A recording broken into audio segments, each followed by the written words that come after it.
आप देख रहे हैं डायन हॉरर स्टोरी। तो चलिए आज की कहानी की शुरुआत करते हैं। दोस्तों, मेरा नाम है राज। मैं मध्य प्रदेश का रहने वाला हूँ। एक बार की बात है, मैं और मेरे दोस्तों ने कहीं घूमने का प्लान बनाया। हम लोग सलकनपुर जाने का प्लान बना रहे थे। गांव से सलकनपुर जाने का रास्ता बहुत ही लंबा था। सलकनपुर का मंदिर एक बहुत ही विशाल पहाड़ी पर था, जिस पर माता का एक मंदिर था। नवरात्रि का वक्त था। हम लोगों ने उस रात सलकनपुर जाने की ठान ली थी। हम 5 लोग सलकनपुर जाने वाले थे। रात के 10 बजे हम सलकनपुर जाने के लिए अपने गांव से निकल गए। सलकनपुर का ये सफ़र हम कार से तय कर रहे थे। कार के जो ड्राइवर थे वो हमारे ही गांव के एक भैया थे, जिनका नाम था महेश। और हमारी कार में एक और भैया थे जिनका नाम था राहुल। और उनके अलावा 3 लोग भी हमारे साथ सफ़र कर रहे थे, जो कि मेरे दोस्त थे। मेरे 2 दोस्त पीछे बैठे हुए थे राहुल भैया के साथ, और मैं और मेरा दोस्त रवि आगे की एक ही सीट पर बैठे हुए थे। हम सभी लोगों को वहां जाने की बहुत ही उत्सुकता थी। चलते चलते हम भोपाल के गांधीनगर में पहुंच जाते हैं। वहाँ हम गांव के ही एक दोस्त से मिलते हैं, जो कि वहाँ हॉस्पिटल में काम किया करता था। वहाँ हम कुछ देर रुकते हैं और चाय पीते हैं। फिर हम लोग आगे की ओर बढ़ने लगते हैं। चलते चलते हम भोपाल के बाहर निकल गए। अब हमारा आधा सफ़र तय हो चुका था। आगे क्या होने वाला था इसके बारे में हमें कुछ भी पता नहीं था। भोपाल से लगभग 10 किलोमीटर दूर हम एक ढाबे पर रुके। वहाँ हम लोगों ने खाना खाया। उस समय रात के 1 बज रहे थे। फिर कुछ दूर आगे चलते ही सुनसान एरिया आने लगा, जहाँ पर दूर दूर तक कोई गांव नहीं था और ना ही कोई लाइट नज़र आ रही थी। फिर एक विशाल जंगल आ जाता है, जो कि सलकनपुर उसी रास्ते से होकर गुजरना होता है। वह जंगल इतना विशाल रहता है कि उसे पार करने में करीबन 1 घंटा लगता है। उसे पार करने के बाद सलकनपुर की पहाड़ी दिखाई देने लगती है, जिस पर माता का एक मंदिर रहता है।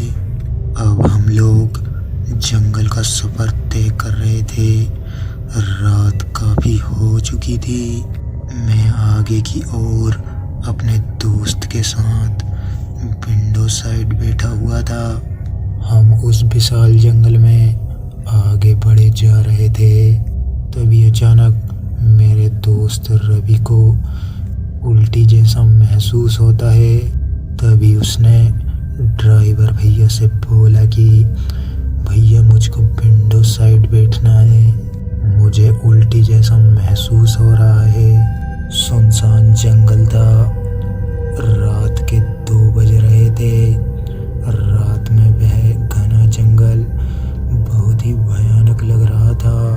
तभी ड्राइवर भैया ने कार रोकी और हम दोनों से बोला कि तुम लोग जल्दी उतरकर अपनी सीट को एक्सचेंज कर लो। तभी मैं और रवि अपनी सीट को एक्सचेंज कर लेते हैं।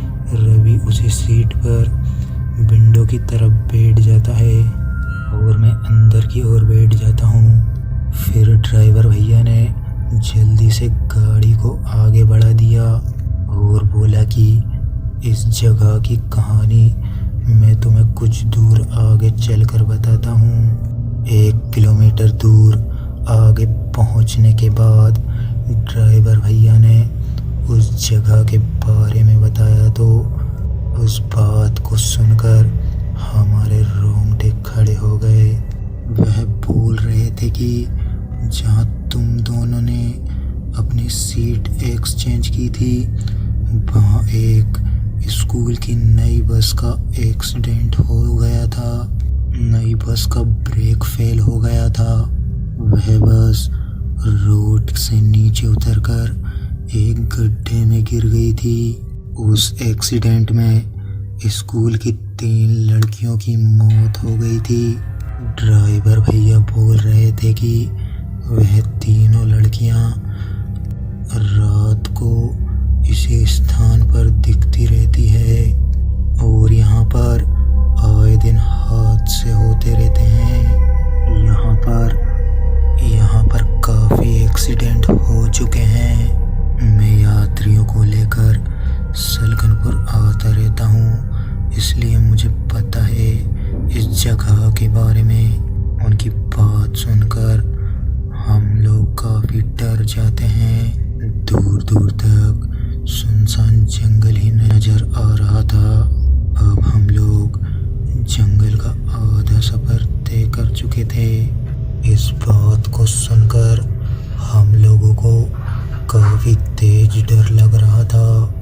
हम डर की वजह से कांप रहे थे। वह बहुत ही सुनसान एरिया था जहाँ पर दूर दूर तक कोई लाइट नज़र नहीं आ रही थी। कार लगभग 100 की स्पीड पर चल रही थी।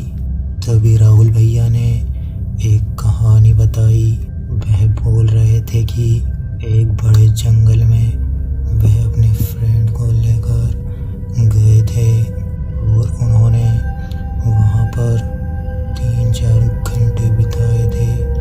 फिर अगली ही सुबह वह अपने दोस्तों के साथ उसी जंगल से जा रहे थे तो उन्होंने देखा कि जिस जगह पर वह लोग बैठे थे वहाँ पर एक लाश लटक रही है। उस लाश को देखकर उनके रोंगटे खड़े हो जाते हैं क्योंकि वह लास्ट नाइट को उसी जगह पर बैठे हुए थे।